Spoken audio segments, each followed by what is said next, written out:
Mira Callahan had learned, a long time ago, that the safest place for a girl like her was in the shadows. She was 19 years old, an Omega with no pack of her own, and she worked in the kitchens of Ashwood Palace, the grand stone building that served as the heart of the Nine Packs Alliance. Every morning before sunrise, she scrubbed the stone floors until her hands ached. Every night, after the nobles had eaten their fill, she carried the empty plates back to the kitchen and washed them in cold water. She never spoke unless spoken to, and she never looked anyone important in the eye. That was how servants without a pack survived. They stayed invisible. Mira had not always been alone. Her mother had been a healer, a gentle woman who knew the names of every plant that grew in the northern forests, and what each one could cure or kill. She had taught Mira everything she knew, sitting by candlelight and explaining the difference between a leaf that soothed a fever and one that could stop a heart. But her mother had died protecting an injured pup from hunters when Mira was only 12, and after that, Mira had nothing left but a faded silver pendant that had belonged to her mother and the quiet knowledge tucked away in her memory. She told herself she did not mind her life. She had a roof over her head and food in her stomach, which was more than many Omegas without a pack could say. She kept her head down, did her work, and tried not to dream of anything more. Everything changed on the night of the autumn feast. The great hall of Ashwood Palace was filled with lords and ladies from every pack in the alliance, gathered to celebrate the harvest and to strengthen the bonds between their territories. Mira was assigned to carry trays of wine to the high table, where Alpha Cale Ashworth sat at the center, tall and composed, the future ruler of all 9 packs. She had seen him from a distance many times before, but never up close. He had sharp green eyes and dark hair, and he carried himself with the quiet confidence of someone who had never once doubted his place in the world. Mira set a tray down near the edge of the table and was about to step back into the shadows where she belonged, when something made her pause. A strange, bitter smell drifted up from one of the wine goblets, faint beneath the sweetness of the spiced wine. It was a smell she recognized instantly, one her mother had taught her to fear. Wolfsbane. Before she could think about what she was doing, before she could remember that servants did not speak at the high table, Mira saw Cale lift the goblet to his lips. "Wait!" she cried out, and the word echoed through the hall. Every head turned toward her.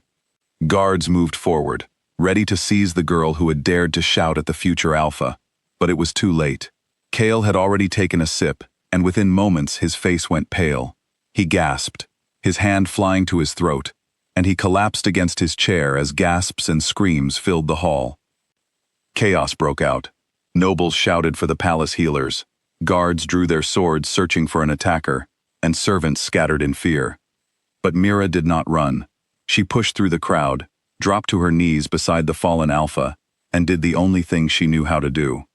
She remembered her mother's lessons, remembered the small pouch of dried herbs she always carried in her apron pocket out of habit, and she pressed a bitter paste of crushed leaves against his tongue, forcing him to swallow it before the guards could pull her away. "He was poisoned with wolfsbane," she said, her voice shaking but clear. "This will slow it. Please, someone get the healer. He needs milk thistle and cold water. Quickly." The palace healer arrived moments later and confirmed what Mira had already done was exactly right. Cale was carried to his chambers, unconscious but stable, his life saved by a servant girl no one in that hall had ever bothered to learn the name of. For 3 days, the palace buzzed with rumors. Some said the poisoning had been an assassination attempt from a rival pack.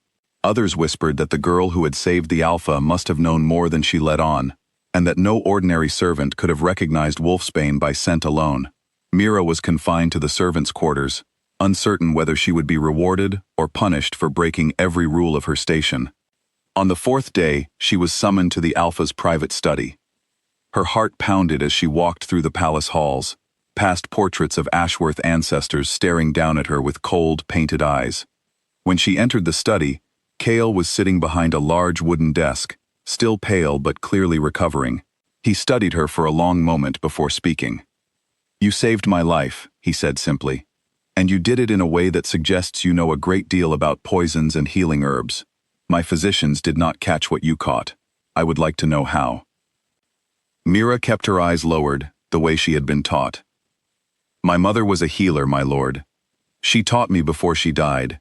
I did not mean to cause a scene. I only acted because I could not let you drink that wine.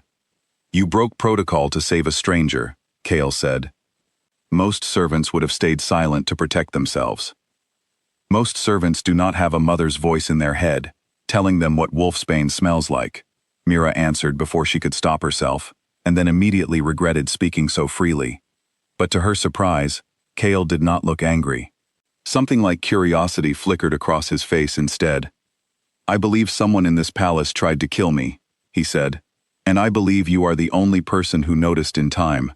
I want you close, where I can keep you protected, and where you can help me find out who did this. And so, against every expectation, Mira found herself pulled from the kitchens and placed under the Alpha's protection, tasked with assisting in the quiet investigation into who had poisoned him. The other servants whispered about her sudden change in fortune. The nobles sneered at the idea of a lineageless Omega walking the palace halls at the Alpha's side. But Kale paid no attention to their objections, and slowly, Mira began to matter in a world that had once looked straight through her. The days that followed were unlike anything Mira had known.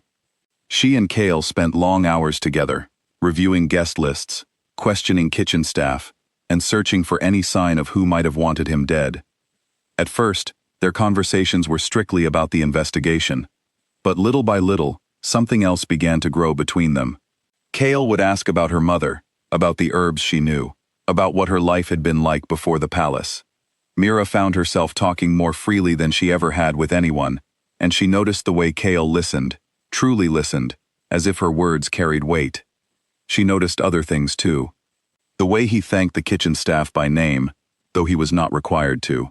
The way he stayed up late working, not because he loved power, but because he genuinely worried about the safety of the packs under his care. He was nothing like the cold, distant Alpha she had imagined from a distance. He was patient, thoughtful, and surprisingly gentle for someone who commanded so much strength. For his part, Kale found himself drawn to Mira's quiet steadiness. While nobles fought for his attention with flattery and schemes, Mira never asked him for anything. She simply worked, quietly and carefully, determined to find the truth. He began to look forward to their evenings spent poring over old records, and he began to notice, with some surprise, that he thought about her even when she was not in the room. Their investigation eventually led them to Lady Seraphine, a noblewoman from a neighboring pack who had been pushing for a marriage alliance with Kale for months. Mira discovered a hidden ledger in the kitchen stores, records of a rare poison ordered under a false name, just days before the feast. When she brought the evidence to Kale, his expression turned to quiet fury. Seraphine wanted to merge her family's territory with the alliance through marriage, he said.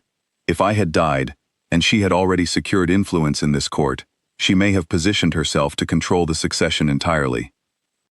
When confronted, Seraphine did not confess easily.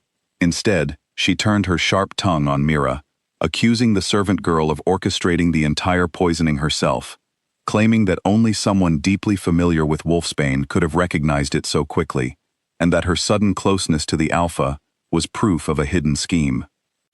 She has no pack, no lineage, no family to speak for her, Seraphine said before the gathered council. Who is to say she did not poison you herself, only to save you and win your trust? Mira felt the walls closing in around her.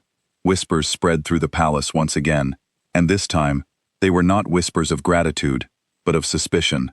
She was brought before the council for questioning, her fate hanging in the balance despite everything she had done.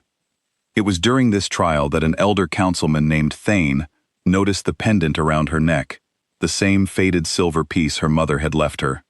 He asked to examine it, and as he turned it over in his weathered hands, his face grew pale with recognition. This mark, he said slowly, this is the Callahan crest. I have not seen it in 20 years. I thought the line was gone.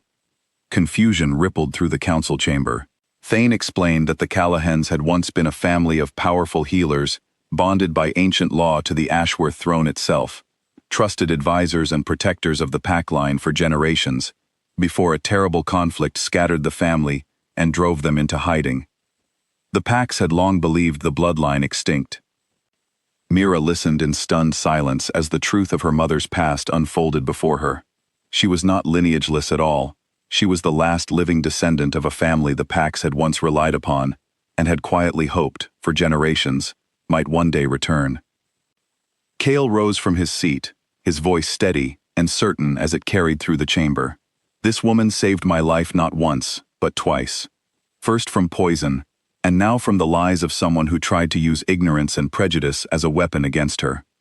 She has shown more loyalty to this alliance than nobles born into privilege ever have. I will not allow her bloodline, or her character, to be questioned any further. He turned to face the council and the gathered nobles. I intend to claim Mira Callahan as my mate. The chamber fell silent, and then slowly, one by one, the council members began to nod in agreement. Seraphine's scheme was fully exposed, her title stripped, and she was cast out of the alliance in disgrace. Weeks later, the great hall of Ashwood Palace was filled once again, but this time for a very different occasion.